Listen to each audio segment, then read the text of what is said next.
This is A New Angle, a show about cool people doing awesome things in and around Montana. I'm your host, Justin Angle.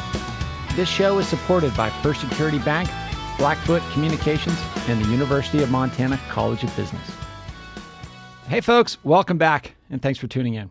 Today I speak with Sarah Vowell and Brad Tyer. Sarah is a best-selling author, journalist, and doer of many awesome things. And Brad is an editor at Montana Free Press and the manager of the newsroom. These two have teamed up to produce some amazing content to celebrate the 50th anniversary of the Montana State Constitution and to explore some of the wonderful stories behind its creation. And there's something about some of these delegates where, obviously none of them had ever written a constitution before, but they just, took the ball and ran with it. On March 22nd, the day of the actual signing by the delegates, Sarah and Brad's Montana Free Press colleague, John Adams, will moderate a panel event at MSU commemorating the anniversary. Sarah, Brad, thanks for coming on the show today. You bet. Thank you. Yeah. So tell us where you grew up and what did your parents do? Sarah, we'll start with you. I was born in Oklahoma, and when I was 11, my family moved to Bozeman, where I graduated from high school. My dad was a gunsmith in Oklahoma and a machinist at MSU here in Bozeman. My mom went to hairdressing school and was a hairdresser, and let's just say that's reflected in my appearance since no one can see me. Brad, how about you? Yeah, I was born in a little college town called Bryan, Texas, when my dad was a graduate student at Texas A&M, but don't have any memories from there. I was raised pretty exclusively in Houston, Texas. My dad was a civil engineer, a wastewater engineer, and my mother was, I guess they call a homemaker, although she had a series of jobs and went to work in the insurance industry a little later on. So I didn't get any of the homemaking or the engineering genes. Sure. Well, so we are here today to talk about this amazing document, the Montana State Constitution. We're celebrating the 50th anniversary. You two are engaged in an extensive project to document its history. Sets the stage for us. How did you get interested in the Montana State Constitution? Sarah, kick it off. Well, any Montanan lives in the Montana of the 1972 Constitution every single day. 50 years ago, 100 Montanans, some of them attorneys and former mayors and city council members, others were homemakers and lawyers and car dealers and tractor dealers, and there was a beekeeper. They were elected by their neighbors to write a new constitution to replace the old one from statehood that was the brainchild of William Clark and the Copper Kings. And they set out to write a new document that was more for the people and to create good government. And to do so, it was a pretty public-spirited, collaborative, nonpartisan process in a way that I find inspiring.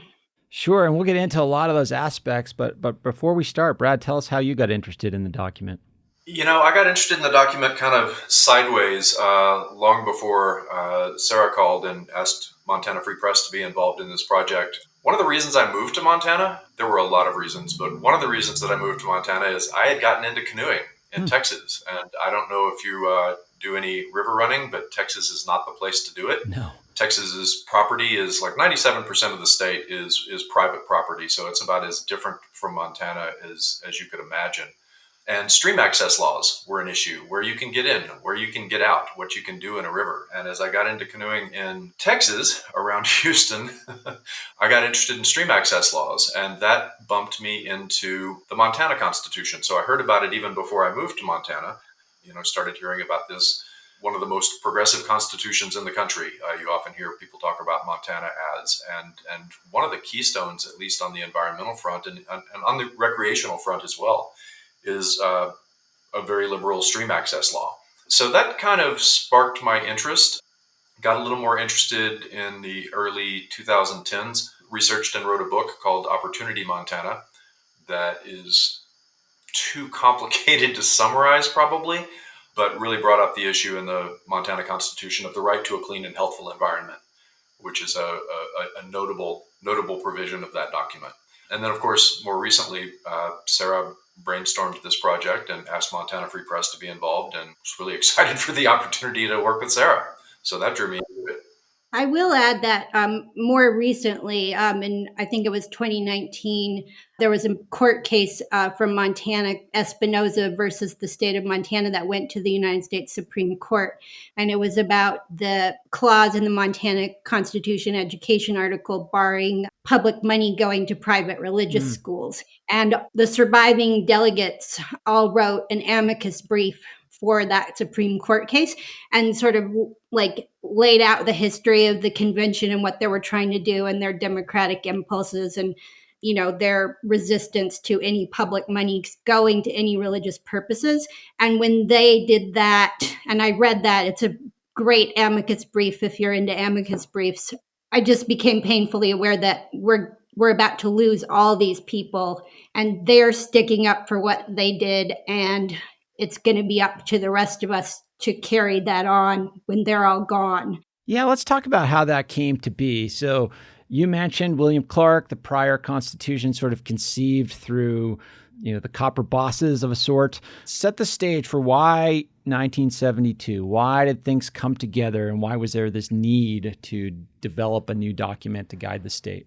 Well, there are a lot of reasons for that. I would say one of the main proponents for a new constitution who really got it through were the League of Women Voters of Montana, because they would go to the old legislature and it was a completely closed system. The lobbyists for the Anaconda Company or Montana Power would just sit up in the balcony of the legislature, and they would give thumbs up and thumbs down of how the legislators should vote on things. The meetings were secret. And so it was really those women, led by a Bozeman woman who eventually became a delegate to the convention named Dorothy Eck. But that group in general, they were the ones who were really pushing for a new open government. Certainly what Sarah said is true, but I think one of the other big pushes was environmental concerns, which had a really rising national profile in the early 70s. And some of the delegates that came out of Missoula, who were also affiliated with the League of Women Voters, Maynann Ellingson primarily, there was a lot of activism coming out of Missoula specifically, a lot of it around what was later called the Smurfit Stone plant in Missoula, a lot of focus on air pollution. And so let's talk about some of the unique characters involved. And Sarah, you kind of gave a summary of some of these unique folks. I think when most people not familiar with this story think of, a constitutional convention, they think of our founding fathers and this group of sort of aristocratic men who already kind of traveled in that ruling circle. This was not that. This was ordinary folks that came together and did something really interesting. So how did the structure of the conference kind of come to pass? Part of that was from the Montana Supreme Court, because they ruled that sitting legislators couldn't run to be delegates. Okay. So that kind of opened it up for anyone to run, and especially women and young people. Maynann, then Robinson, now Ellingson, she was a student at the University of Montana. There were people like Arlene Reichert in Great Falls, young people, women. There was a beekeeper, a lot of farmers and ranchers. And so that was part of it. They weren't politicians looking out for re-election. They just wanted to write a good new constitution for their neighbors and for the future. So that kind of depoliticized things quite a bit. That and the actual seating chart of the convention, they decided to seat themselves alphabetically in the legislature, the Democrats sit on one side and the Republicans on the other. The delegates, they didn't do that. They sat alphabetically, and kind of party politics after the first couple of days didn't really play into any of the decisions. And how did those kind of ethics of the group coalesce? Pressure. I mean, Max Baucus, who we'll all remember now as our longest serving senator and the ambassador to China, was a staffer at the convention and eventually the executive director. And he puts a lot of emphasis on the time and money constraints They had about $500,000 in 60 days to do it. So there wasn't a lot of time for shenanigans. Yeah. And so you've mentioned some of the folks that are surviving from that convention and the sort of the desire to preserve their stories. Brad, let's start with you. Why an oral history? Why was this the appropriate way to document this event and the genesis of the Constitution? The Constitution is contentious currently. I think our interest, Montana Free Press's interest in involvement, really helped rely on the idea that, we didn't want to put an editorial thumb on this is what we make of this history. We didn't want to ask leading questions. We wanted to document what the experience was like through the eyes of the people who experienced it, which is not usually the journalistic approach that we're a little more comfortable with. But I thought it was entirely appropriate here. We have this resource; it's a dwindling resource. Not a lot of the delegates were surviving, still alive when we started. So we have all the opportunity we want to write about the Constitution and the various battles over it and what it means and how it's evolved. The opportunity that was presented here was to get to re-experience it through the people who were there. I mean, oral history has very strict rules, and the main one being to ask neutral questions, don't ask leading questions. I mean, another pressure we put upon ourselves. There have been other oral histories that were done, and they're very valuable, but a lot of them would be really hard to read if you're, a sophomore at MSU Billings and maybe you don't know everything about gubernatorial administrations of the 1970s.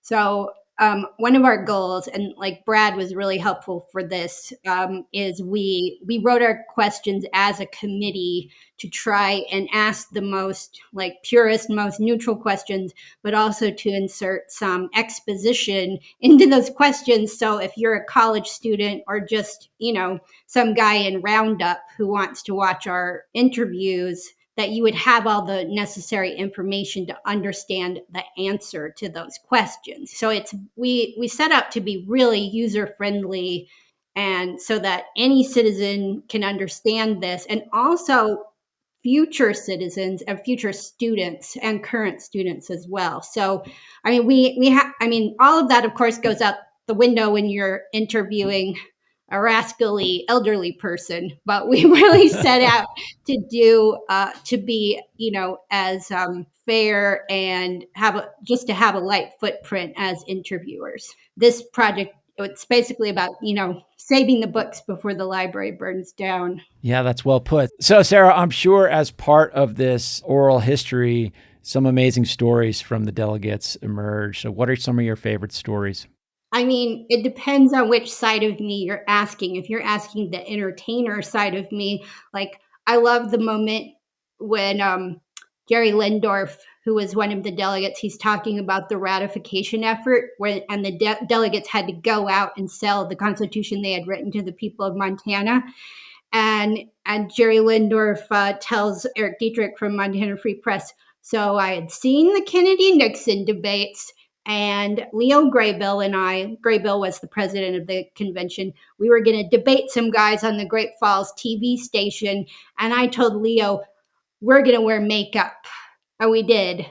And I just love imagining this moment in, 1972 Montana, where these two gruff attorneys are putting on their makeup to sell the Constitution they wrote. In terms of my wonkier side, things are more contentious politically now in Montana, and there are all these hot button issues. And, one of the things I love in this project is just explaining the basics of how some of these parts of the Constitution that have become controversial came to be. One of them that probably no one even thinks about now is single member districts. And before the Constitution, the elections were just county-wide. And so that had consequences. Certainly in the legislature, a couple of people talk about how a city like Laurel in Yellowstone County never had any representation in the legislature because they are in the county with Billings. And Billings elected everybody, and not just Billings, the north side of Billings. So single member districts meant Laurel could, have a senator, have a representative. But that also affected why there were no American Indian delegates to the convention, because same reason, single member districts in those huge counties where maybe there's a reservation, but they're not the majority of the people. So wherever there was a population, concentration, those people had representation. Nobody else did. And so something as simple that we take for granted now as a single member district made it possible for all these smaller cities, as well as the Indian reservations, to get some representation in the legislature. That's not a big emotional story that's going to cause a Twitter war, but it has incredibly real ramifications for everyone in Montana. And it happened in that Constitution. We'll be back to our conversation with Sarah Vowell and Brad Tyer after this short break. A New Angle is supported by First Security Bank, Blackfoot Communications, and UM's College of Business. Access to capital, broadband, and education are 3 ingredients any community needs for success. Hey, this is Colter Nuanez from ESPN Missoula, and you're listening to A New Angle. Hey, folks. Coming up on April 2nd is the next installment of the University of Montana's Presidential Lecture Series.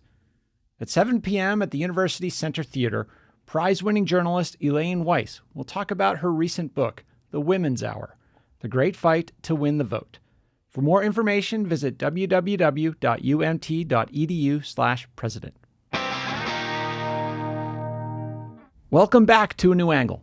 I'm speaking with Sarah Vowell and Brad Tyer about the 50th anniversary of the Montana State Constitution. So, Brad, at the onset, you mentioned your interest in kind of access to public waterways as a unique aspect that is kind of codified in the Montana Constitution. Are there other aspects of the document that help add to its distinctiveness that stand out to you? Well, I think the big one that kind of intersects the work that we do at Montana Free Press and all the other news organizations in the state is the right to know provisions, the open government provision. You hear about those when you hear about a media company suing over that constitutional provision. We think we should have had access to this meeting, but it's not.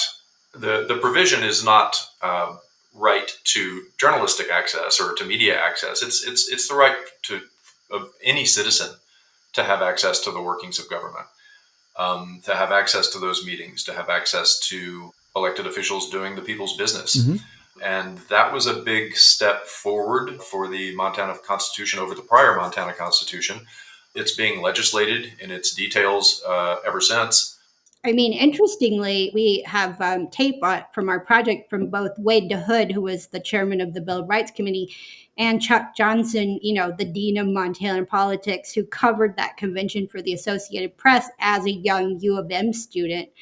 And even though the press benefits from the right to know as much as anyone, they almost blew it because the press, and especially the Billings Gazette, and the broadcasters and the Newspaper Association all opposed that part of the Bill of Rights because of the right to privacy. And they almost blew everything over that. And they had to have negotiations over this where, the press had to come to terms with the inherent contradiction between the right to know and the right to privacy. And it's that tension that is constantly being argued over and fought for, but the press almost ruined it for everyone, as they often do.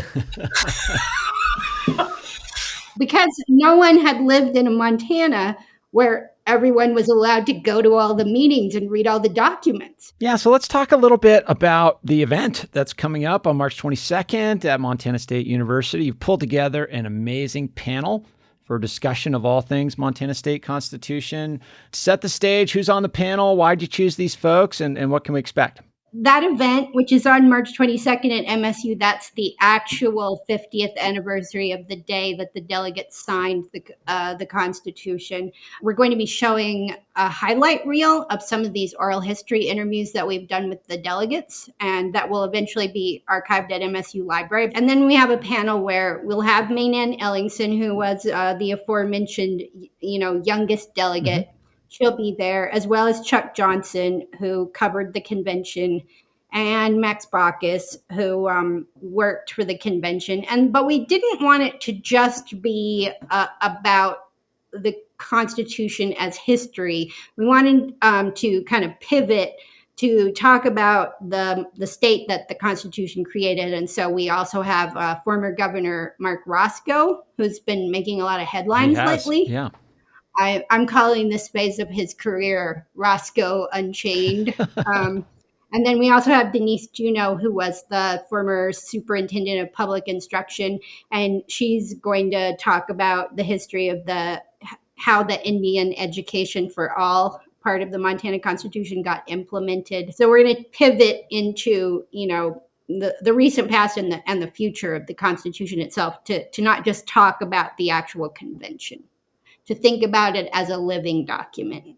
Let's, in our remaining time, talk a little bit about that. You mentioned Mark Roscoe and sort of the public remarks he's been making recently, condemning the level of polarization and the sort of the coarseness of our current discourse. I mean, you can't help but draw a stark contrast between the spirit with which the Montana State Constitution was constructed and the spirit with which our current politics are conducted. So, what are your thoughts and reflections on the moment we're living through, and what maybe some of our leaders and citizens can learn from these delegates and their amazing work?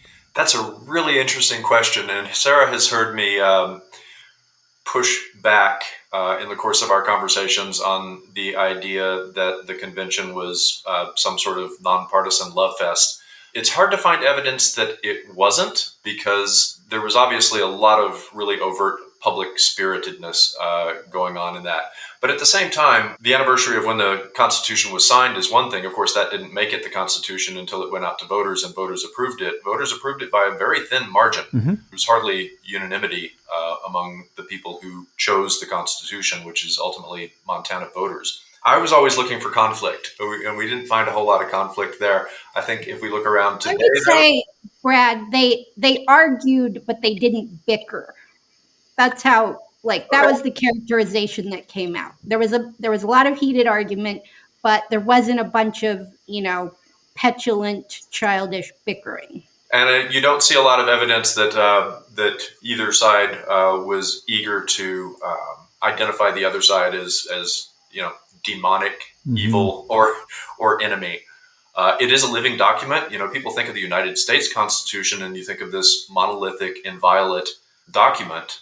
Montana Constitution is not like that. It's the youngest U.S. Constitution. 1972 was not that long ago. It's got its own baked-in provisions for changing it. The idea is not that it's an inviolate document. It's that it's a document that is subject to revision by the people who are subject to it, and they vote every 20 years? Mm-hmm. Yes. Every 20 years. So the past two votes to call a new constitutional convention, which would, spark a rewriting of the Constitution, have failed in 1990 and 2010. There were failed votes. There will be another one in 2030. If that's successful and a new convention is called, I think this project that we've created would be a good resource for those delegates, but also for the people, like what to seek out, how to decide who to vote for, in terms of who do you want representing you as your delegate. So in our remaining moments here, I just love to touch on, the two of you seem to have some shared journalism upbringing of a sort. Like you've worked for alt weeklies. Sarah, you've described it to me as kind of a punk rock sensibility with your approach to storytelling. Talk about that. How has that informed your work overall, and maybe the spirit with which you brought the spirit you brought to this project? I do think, for me, I don't know about Brad, but we both were music critics for the alt weeklies in the 90s. That punk approach probably has given me an appreciation for amateurs with something to say. To me, there was something kind of punk about the delegates of the convention, because those punk bands were just People who couldn't play guitars picked up guitars. Someone who never sang before is suddenly Johnny Rotten, And there's something about some of these delegates where, obviously none of them had ever written a constitution before, but they just, took the ball and ran with it. I think it was Kim Gordon from Sonic Youth. She always said, people will pay money to see someone believe in themselves.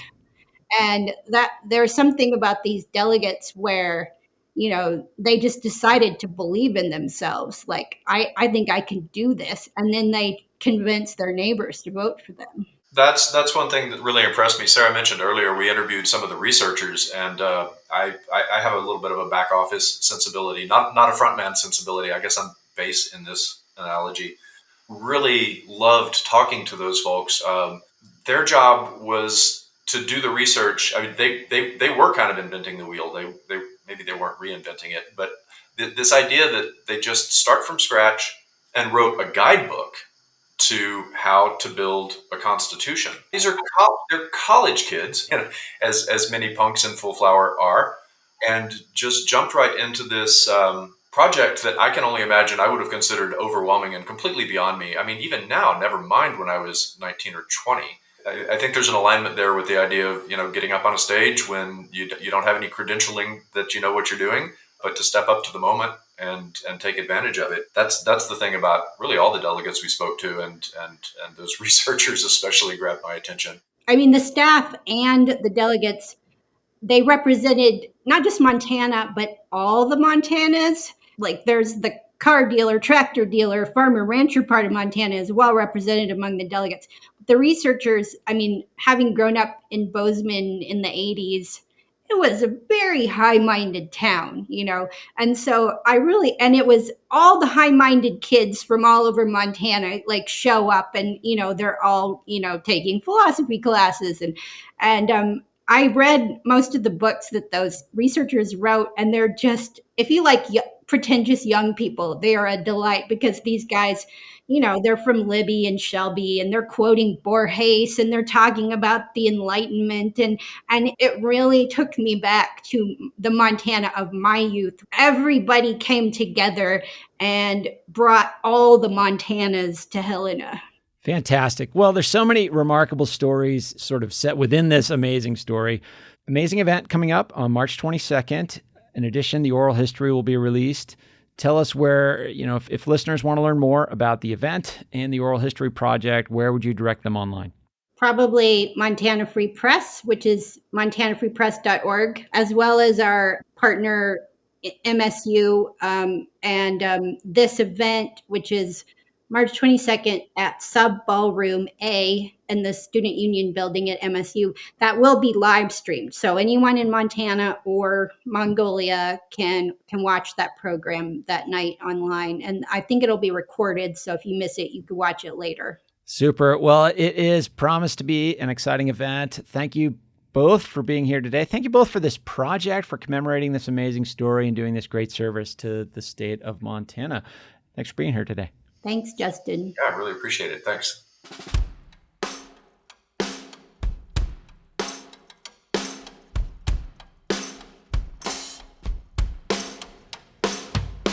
Thanks for listening to A New Angle. We really appreciate it. And we're coming to you from Studio 49, a generous gift from University of Montana alums Michelle and Lauren Hansen. A New Angle is presented by First Security Bank, Blackfoot Communications, and the University of Montana College of Business, with additional support from Consolidated Electrical Distributors, Drum Coffee, and Montana Public Radio. AJ Williams is our producer. VTO, Jeff Ament, and John Wicks made our music. Editing by Nick Mott, and Jeff Meese is our master of all things sound. Thanks a lot, and see you next time.